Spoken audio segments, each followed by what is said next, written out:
Hello everyone. So let's start with the course English and Daily Life, and we have reached the final 2 units of the block 4, that is burning issues, right?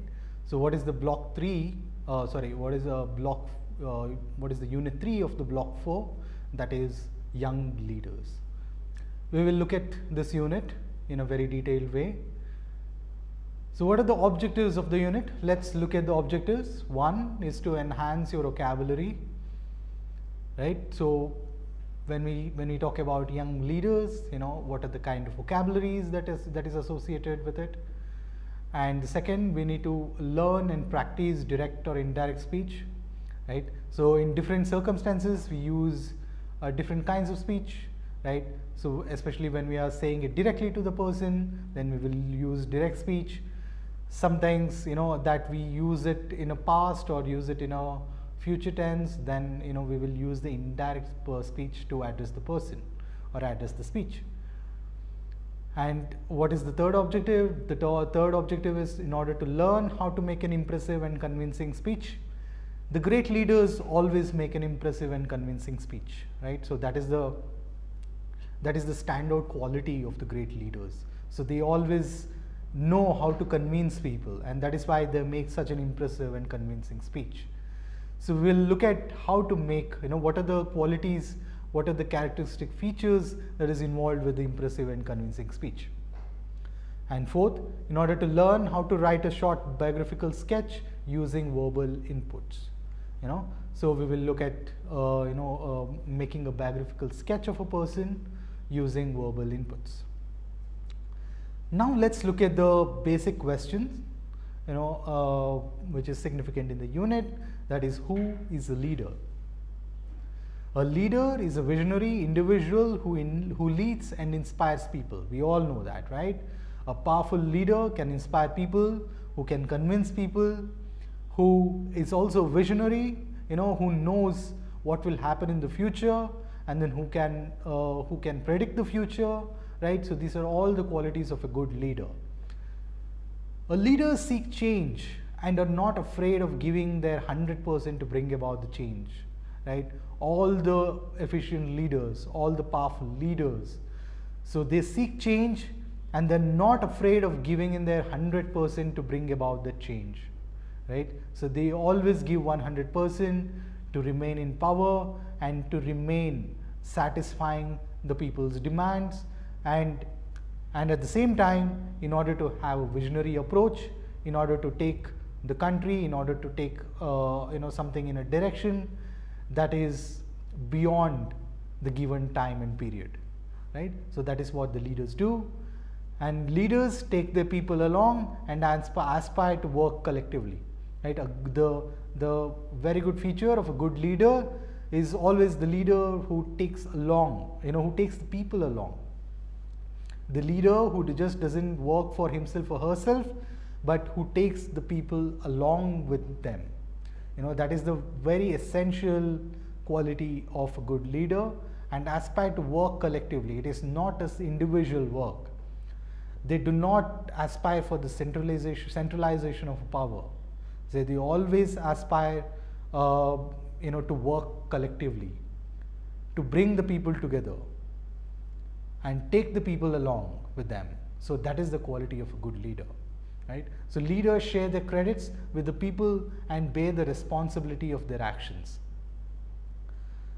So the good leaders always credits with the people, who say that it is because of us, and no good leader would say because of me that this happened. A very good leader would always give credit to the people, would always say that because of our efforts that it has happened and it was possible for it to happen, and bear the responsibility of their options, who makes the people's actions responsible for the work that is done, right?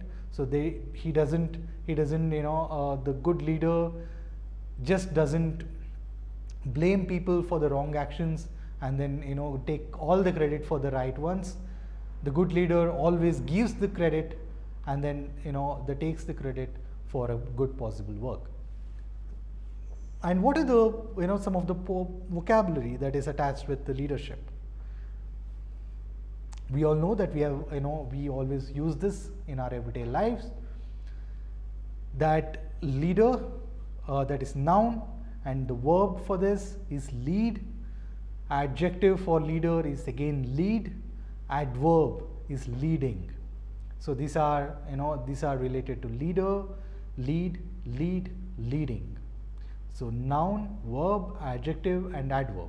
So I will say all the terms related to the leader, related to leadership in this, in the same structure that I just said, that noun, verb, adjective, and adverb. And what is the another word? Control, control, controlled, controlled. Only adjective and adverb, there is ed will be added to the control. Control, control, controlled, and controlled. Management is a noun. Manage, verb. Managed, adjective, and managed again the adverb. You need to keep this in mind, because in order to make effective speech, these are very important terms that will come to your use. Volunteer, volunteer, voluntary, voluntarily. So these are some of the the same structure sequence that we have just read it out. Authority, authorize, authoritative, authoritatively. So authority is a noun, authorize is a verb, authoritative is the adjective, and authoritatively is an adverb. So now we looked at the vocabulary related to leadership, and now we'll look at some of the essential characteristics, essential features of giving a good speech. Let's say you are a candidate for a student body election, that I'm sure that even in your college or schools, that there is a student election, so there is a student body that is contesting elections. And if you are a candidate for a student body election, for example, and you're required to deliver a particular kind of speech, right?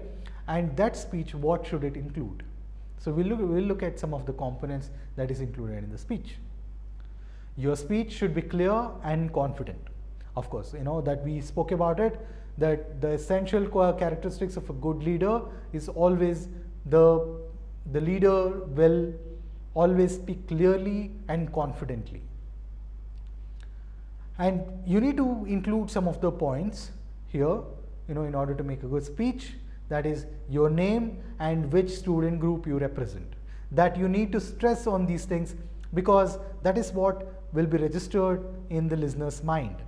Okay, so if you are talking about your name, so say your name very clearly, very concisely, and the student group that you represent. What is the student group that you represent? So this is very important for giving a speech. You need to keep all this in your mind. And why you are a suitable candidate. So that is also again a very important thing, that why you are a suitable candidate for the particular post, and what kind of changes that you make when you become a candidate of a particular post. So these are something that you need to keep in your mind, that while you give a speech.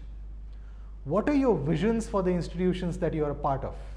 Like what are the visions that you have, that you already have in your mind, that belongs to the institution, and that you would like to take it forward.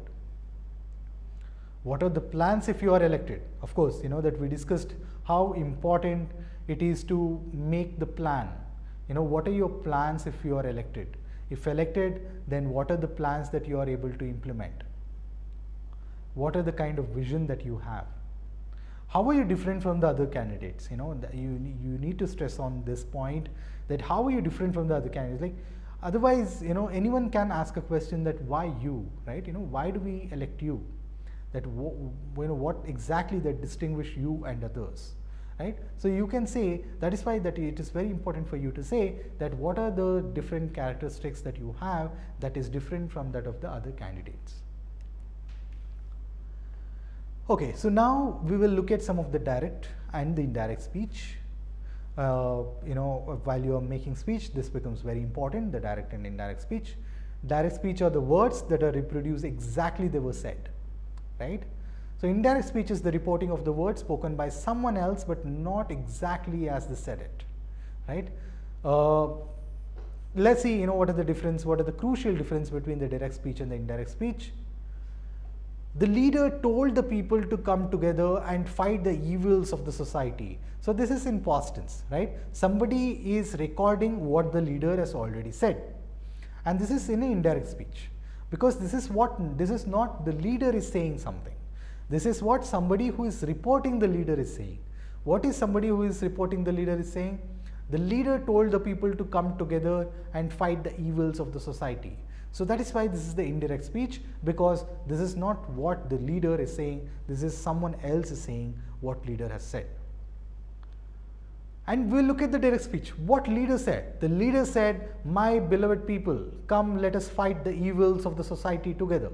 So this is, this is in quotes. That means the leader has exactly uttered the same words as it is written, right? So that is why it is called a direct speech. So in the direct speech, the leader talks as as someone talks in a way day-to-day life, and in the indirect speech, that we kind of refine it and then we make it a point that we will say it as the other reporter has said it on the leader's speech. What is important in writing? What are the important details that we need to keep in writing while writing a biographical note, right? So biographical notes are often written about the leading people of our societies. Some of the biographical notes are often written about the leading people of our societies. Especially when there are great leaders, then people tend to write a biographical note on them. And what are these biographical notes must include, right? We will look at some of the aspects that a biographical note must include. The name and age of the person being written about, right? So you need to name, of course, you need to know like who are you addressing in this biographical note, and the age of the person, because it is important to calculate what kind of things that you say depending on the age of the person. The place of birth and family background, again very important, because that you will be covering the entire details about the person while you are talking about the biographical note. So that is why it is important to cover the place of birth and the family background. Educational or qualifications and achievements, again very important details to cover, because then you will get to know that how educated the leader is, and then what are the achievements that the leader can make. So one can include this in the biographical note. The major events in which they provide their leadership skills, again what are the leadership skills that the person has. For example, if you're writing about a leader, about a significant personality, then what are the leadership skills that they have that distinguishes that person to the other person, and what makes the person stand out in the whole crowd, right? So that is why it is important to mention about the leadership skills the specific person or the leader has, about their acceptance by the people. Whether this leader who are you writing about is accepted by the people or not. So it is very important, because some can be great leaders and not accepted by the people, but many of them are the great leaders and then greatly accepted by the people, because the way they speak, the way they mesmerize people, so everything is in the oral skills that the leader does, right? And how they inspire people. How the leader inspire people, that is again as I said, that it's a very significant characteristic, a significant feature that the leader has. So that is why it is important to mention how they inspire people. Okay, let's sum up this unit. What have we discussed first in this unit? The first, we discussed who is the leader, right? Like, in order to call someone a leader, what are the essential characteristics that person should have, that we looked at it. And then we discussed how one can deliver impactful speeches. We looked at what are the important things that are required in order to deliver impactful speeches. And in the grammar section, we talked about how direct and indirect speeches.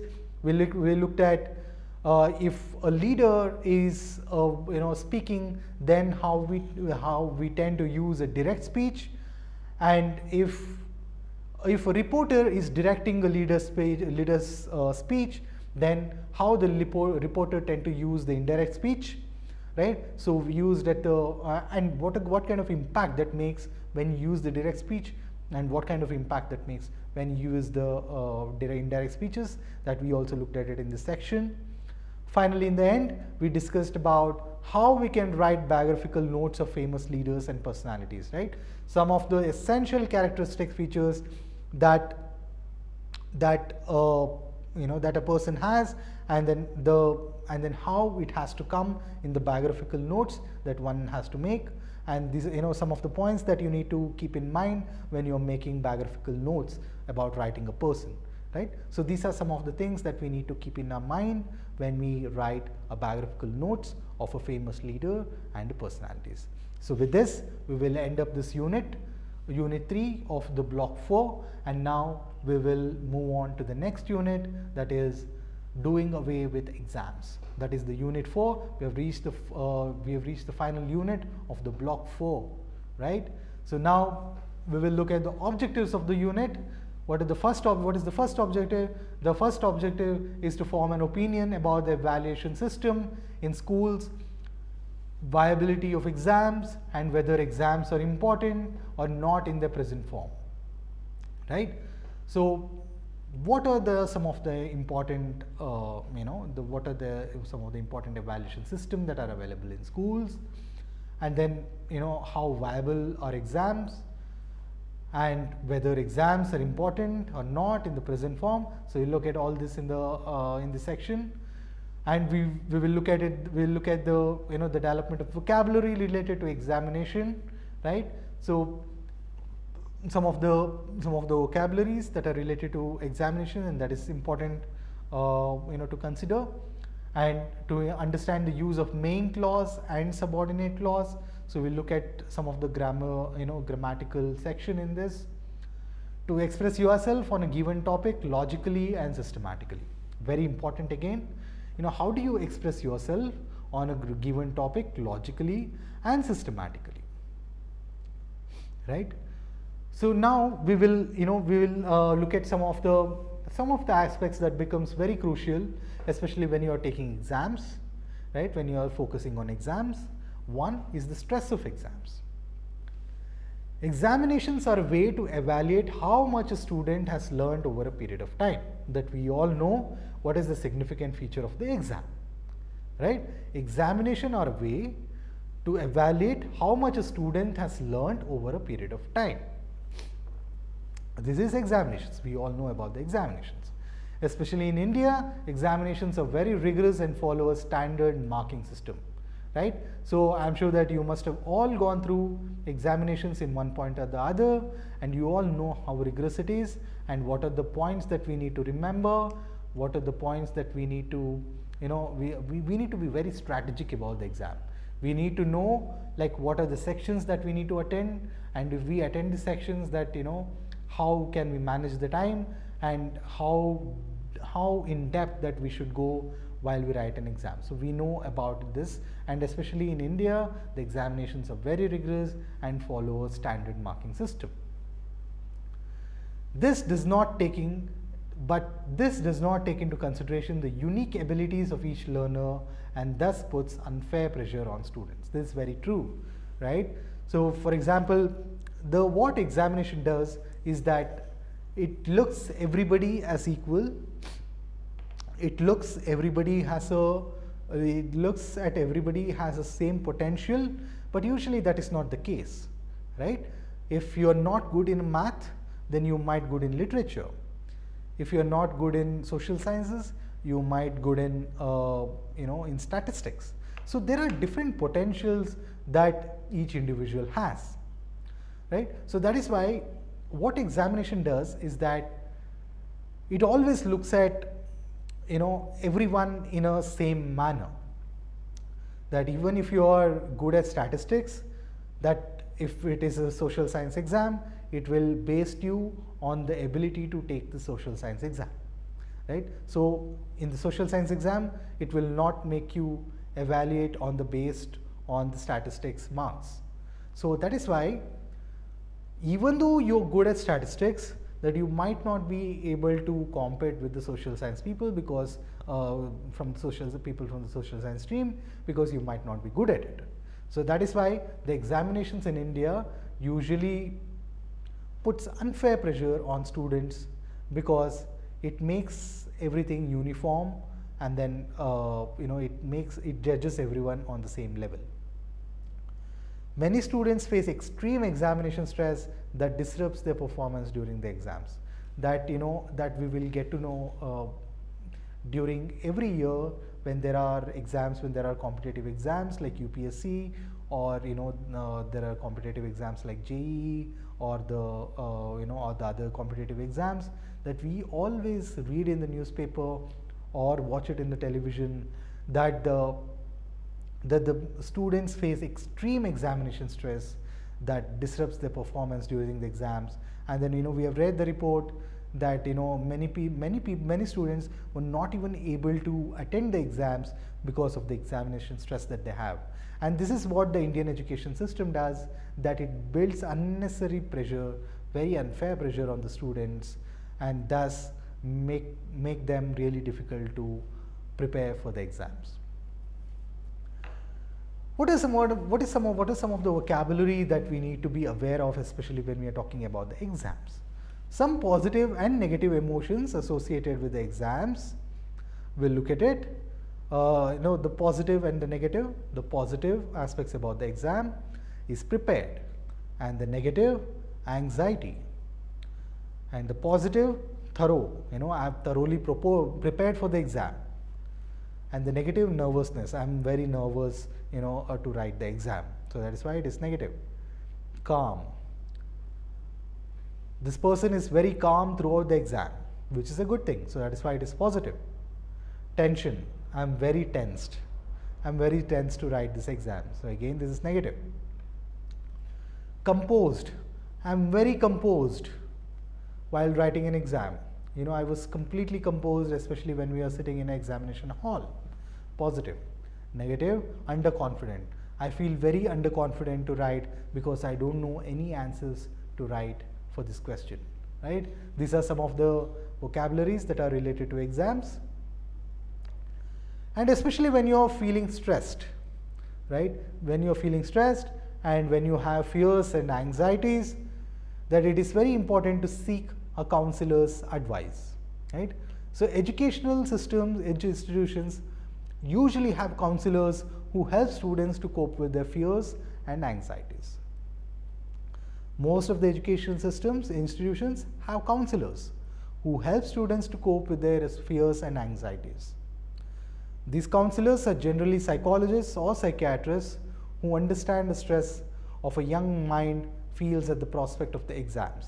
So it is very common, right? Everyone will go through, some of the exam fear before the examinations, right? Especially, the more higher the level of the exam is, the higher the pressure is.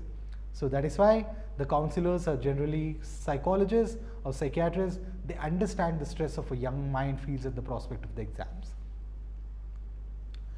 And the counselors also, they will tell you to manage. They will tell the students to manage and cope up with the fears and anxieties that the students face. And for that, let's read the following conversation between Dr. Matthew and Rahil, who is a counselor and a student.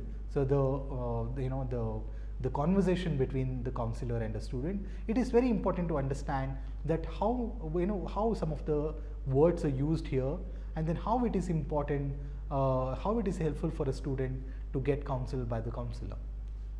Okay, so the student here is Rahil and the doctor here is Dr. Matthew. Rahil: good morning, sir. And the Dr. Matthew: good morning, Rahil. Sit down. How may I help you? Rahil: sir, my exams start next month. I'm scared that I might not do well. Dr. Matthew: why do you think so? Have you not completed your syllabus or revised well? Rahil: yes, sir, I have. I have revised it thoroughly, but tension keeps me awake throughout the night, and I feel I've forgotten everything. Dr. Matthew: the most important thing is to relax. Try and stick to a normal routine. Rahil: but how do I relax? I'm tense all the time. Dr. Matthew, you can try meditation and yoga, that will help. Rahil, all right, I want to do really well and get a good position. See, these are some of the, this is the example of the conversation between a counselor and a student, that how the counselor can calm down the student who is facing a lot of examination pressure, right? So we'll look at, in this context, we'll look at some of the, some of the grammatical uses, main and subordinate clauses, and we'll read out the following sentences in order to know what are the main and subordinate clause that we'll do, especially during the examinations. You advised that I should think before answering the papers. So this is the main clause. I asked my biology teacher what I should do to save it. When there is a fuse in my house, I should know how to do something about, right? So these are some of the examples of main and subordinate clauses. This sentence consists of two clauses, the principal clause and the subordinate clause. The subordinate clause has been underlined in the above sentences. So you can see that some of the subordinate clause have been underlined. The principal clause is the main or independent clause, whereas the subordinate clause is the dependent clause. So the subordinate clause always depends on the principal clause. It can't stand by itself and make good sense. So the subordinate clause itself doesn't make any good sense, right? For example, let's read out the underlined line. You advise doesn't make any sense without reading the whole sentence. So that is why you need to know the principal clause in order to make sense of the subordinate clause. So we'll look at how writing an essay is important. For example, if you are writing an essay on the question, are exams important, we can use the following clues. The role of assessment in the process of education. You need to introduce the topic and you need to include all the following points in order to make the essay effective. The system of evaluation in place, the disadvantages of these systems, how the marking scheme creates pressure among students, how can the problems be solved. So these are some of the points that you need to keep it in your mind especially when you're writing an essay. All right then, so let's sum up the unit 4, the last unit. That is, in this unit our main focus was on the idea of exams and its impact on students. We looked at some of the exams and then how students face pressure because they evaluate in the same way in all the exams. We talked about examination stress and looked at few words that are associated with exams, how the stress can be managed, and then how all the how the few words are associated with the exams. We looked at it as well. Further, we talked about the importance of seeking a counselor's advice. We looked at it especially in the context of if the student is going through extreme examination pressure, how the student has to take a counselor's advice. And later we learnt about the use of main and subordinate clauses, how it is important especially to use in terms of writing an essay, etc. In the end, that we talked about how to write an essay effectively. So we looked at all these aspects in the unit and hope you like this unit. So with this, that we have completed the course, that is English in Daily Life with 4 blocks and several units in it. Hope you all liked it. Thank you so much.